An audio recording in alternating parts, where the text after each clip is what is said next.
السلام عليكم ورحمة الله وبركاته.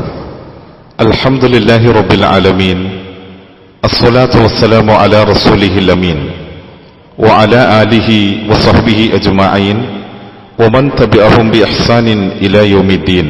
أما بعد. പ്രിയമുള്ള സഹോദരി സഹോദരന്മാരെ, നാം ഓരോരുത്തരുടെയും അവയവങ്ങളോടുള്ള ധർമ്മങ്ങൾ തിരിച്ചറിയണമെന്നും നോമ്പിൽ അത് വിശ്വാസികൾ കാത്തുസൂക്ഷിക്കണമെന്നും ഏതൊരു വിശ്വാസിയും ബോധമുള്ളവനാണ്.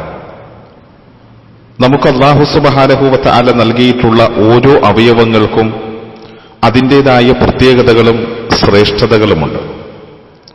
അവയവങ്ങളിൽ വില്ലനാണ് നാവ് എന്ന് പറയാൻ കഴിയും. കാരണം നാവ് വാണിടും കാലമാണിത് എന്ന് ആളുകൾ പറയാറുണ്ടല്ലോ. എല്ലില്ലാത്ത ഈ അവയവം പല്ലിന്റെ ശക്തമായ അറകളിൽ പൂട്ടപ്പെട്ടവനാണെങ്കിലും മതിലു ചാടാൻ കിട്ടുന്ന ഒരവസരവും പാഴാക്കാറില്ല. നാവിന്റെ ചാട്ടുളിയിൽ നട്ടെല്ല് പൊട്ടിത്തകർന്നു പോയവർ എത്രയാണ്. നാവിന്റെ കൂർത്ത ശരങ്ങളേറ്റ് ഹൃദയം കീറി രക്തമൊലിച്ച് പിടഞ്ഞ് മരിച്ചവർ എത്രയാണ്. റസൂലുള്ളാഹി സ്വല്ലല്ലാഹു അലൈഹി വസല്ലമ തങ്ങൾ നമ്മളെ പഠിപ്പിക്കുന്നുണ്ട്, ആർക്ക് സ്വർഗം കിട്ടുമെന്ന്. അള്ളാഹുവിന്റെ റസൂല് സ്വർഗം ജാമ്യം നൽകുന്ന ഒരു വിഭാഗം നാവിനെ നിയന്ത്രിക്കുന്നവനാണ് എന്നുള്ളത് നമുക്കേവർക്കും സുപരിചിതമായിട്ടുള്ള ഒരു കാര്യം കൂടിയാണ്. നിയന്ത്രണം വിട്ട കയ്യിലെ കല്ലുപോലെ നാവിന്റെ വാക്ശരങ്ങൾ മനുഷ്യന്റെ ഹൃദയം പലപ്പോഴും പിളർക്കാറുണ്ട്. ഇരുമെയ്യാണെങ്കിലും ഒറ്റ മനസ്സായവരെ പോലും നാക്ക് ഞൊടിയിട കൊണ്ട് ശത്രുപാളയത്തിൽ എത്തിക്കുകയാണ്. മ്ലേച്ഛ വാക്കുകളുടെ ദുഷിച്ച മലകൾ തന്നെ തീർക്കുന്ന നാക്ക്, ആ നാക്കിനെ പിടിച്ചുകെട്ടാൻ ആർക്കാണാവുക? നാക്കിനെ നിയന്ത്രിക്കുന്നവർക്ക് സ്വർഗമാണ് പ്രവാചകൻ എന്ന പ്രവാചകവചനം നമ്മളുടെ മനസ്സിലുണ്ടാകേണ്ടതുണ്ട്. അതുകൊണ്ട് തീർച്ചയായും നാം ഈ അവയവത്തെ വളരെ സൂക്ഷ്മതയോടെയാണ് ഉപയോഗിക്കേണ്ടുന്നത്. പ്രത്യേകിച്ചും നോമ്പിന്റെ സമയങ്ങളിൽ. സംസാരിക്കാൻ നമ്മിൽ പലർക്കുമാകും. സംസാരിക്കാതിരിക്കാൻ നമ്മളിൽ എത്ര പേർക്കാണ് കഴിയുക? പലപ്പോഴും കഴിയാറില്ല. ഈസാ നബി അലൈഹിസ്സലാമയുടെ ജന്മത്തിലൂടെ ഈസാ നബി അലൈഹിസ്സലാമയുടെ മാതാവിനെ അവിഹിത ഗർഭധാരിണി എന്ന് ആക്ഷേപിച്ചുകൊണ്ട് ജനങ്ങൾ രംഗപ്രവേശനം ചെയ്യുകയാണ്. അവർ വല്ലാതെ ഒറ്റപ്പെടുത്തപ്പെടുന്നു, ആക്ഷേപത്തിന് വിധേയമാക്കപ്പെടുന്നു. അവരോട് പരിശുദ്ധമായ ഖുർആൻ പറഞ്ഞത് ഇന്നി നദർതു ലിർറഹ്മാനി സൗമ, ഞാൻ നോമ്പുകാരിയാണ് എന്ന് അവരോട് പറയുവാനാണ്.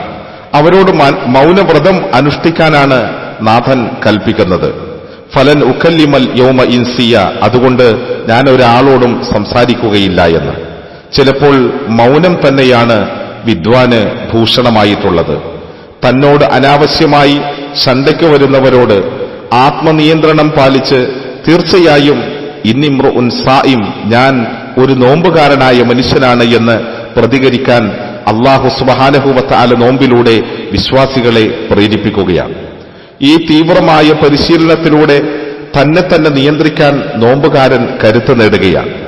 വിശ്വാസത്തോടെ പ്രതിഫലം ആഗ്രഹിച്ചുകൊണ്ട് വ്രതമനുഷ്ഠിക്കുന്ന ഒരു മനുഷ്യന്റെ കഴിഞ്ഞ കാലത്തിലെ പാപങ്ങളെല്ലാം പൊറുക്കപ്പെടും എന്ന നബി സല്ലല്ലാഹു അലൈഹി വസല്ലമ തങ്ങളുടെ വചനം പാപ വിശുദ്ധിയുടെ മാർഗമായി വിശ്വാസി സ്വീകരിക്കുകയാണ്. അതിന് കളങ്കം ചാർത്തുന്ന പാപത്തിന്റെ ആവർത്തനങ്ങളിൽ നിന്ന് അകന്ന് നിൽക്കുകയാണ്. അവയവങ്ങളുടെ പാപക്കറ കഴുകിക്കളയാൻ വിശ്വാസികൾക്ക് ഉൾപ്രേരണയുണ്ടായിത്തീരുന്ന നാളുകളാണ്. അള്ളാഹുവിനെ ഭയപ്പെട്ട് കരഞ്ഞ കണ്ണുകൾ ചുരത്തപ്പെട്ട പാൽ അകടിലേക്ക് തിരിച്ചു കയറിപ്പോകുവോളം നരകത്തിൽ കടക്കുകയില്ല എന്ന നബി സല്ലല്ലാഹു അലൈഹി വസല്ലമ തങ്ങളുടെ വചനം നാം എത്രയോ പ്രാവശ്യം ശ്രവിച്ചവരാണ്. തീർച്ചയായും ആ യാഥാർത്ഥ്യങ്ങളെ നോമ്പിന്റെ കാലയളവിൽ വിശ്വാസികൾ വളരെ കൃത്യമായ നിലയിൽ തിരിച്ചറിഞ്ഞുകൊണ്ട് പ്രവർത്തിക്കേണ്ടതുണ്ട്. അങ്ങനെ അവയവങ്ങൾ റമളാനിൽ നോമ്പനുഷ്ഠിക്കണം. കണ്ണും കാതും നാവും കൈകാലുകളും നോമ്പിന്റെ പരിശുദ്ധി കാത്തുസൂക്ഷിക്കണം. നോമ്പുകാലത്ത് നമ്മളുടെ അവയവങ്ങളെല്ലാം ആത്മീയതയിലൂടെ സഞ്ചരിക്കാൻ ശീലിക്കുകയാണ്. വികാരവും വിചാരവും അതുപോലെ തന്നെ വൈകാരികമായ എല്ലാ അവസ്ഥകളും വ്രതത്തിലായിത്തീരണം. അവയവങ്ങൾ അത്രയും അള്ളാഹുവിനെ സംബന്ധിച്ചുള്ളതായ ആ തസ്ബീഹുകൾ, ദൈവികമായ കീർത്തനങ്ങൾ ആലപിക്കണം. നാഥന്റെ സൃഷ്ടിവൈഭവം അറിഞ്ഞ് അവയവങ്ങൾ അള്ളാഹുവിനെ സ്തുതിച്ചു പാടുന്നില്ലേ? കണ്ണുകൾ അള്ളാഹുവിനെ ഓർത്ത് ഈ നോമ്പിന്റെ നാളുകളിൽ ഈറനണിയുന്നില്ലേ? തീർച്ചയായും അത് സാധ്യമായി തീരേണ്ടതുണ്ട്. കാരണം ലക്കും ലഗാനുമില്ലാത്ത ഈ ജീവിതത്തിൽ നാം നമ്മളുടെ ആത്മാവിനെ പരിശുദ്ധപ്പെടുത്തുവാൻ വേണ്ടി ഏർപ്പെട്ടിട്ടുള്ള ഈ വ്രതാനുഷ്ഠാനം ആ ആത്മാവിന് പൊതിഞ്ഞു നിൽക്കുന്ന ശരീരത്തെ സംരക്ഷിച്ച് നിലനിർത്തുവാൻ നമ്മൾക്ക് സാധിക്കുന്നില്ല എങ്കിൽ ശരീരത്തിന്റെ അവയവങ്ങളെ അധാർമികതകളിൽ നിന്ന്, തെറ്റുകളിൽ നിന്ന്, തെറ്റായ കാര്യങ്ങൾ കേൾക്കുന്നതിൽ നിന്നും കാണുന്നതിൽ നിന്നും തടഞ്ഞു നിർത്താൻ പര്യാപ്തമാകുന്നില്ല എങ്കിൽ നമ്മളുടെ നോമ്പ് യഥാവിധി നോമ്പായി തീരുകയില്ല എന്ന തിരിച്ചറിവ് തീർച്ചയായും വിശ്വാസികൾ നേടിയെടുക്കേണ്ടതുണ്ട്. നാവിലൂടെ നാം എത്രയെത്ര മനുഷ്യരെയാണ് നൊമ്പരപ്പെടുത്തിയത്.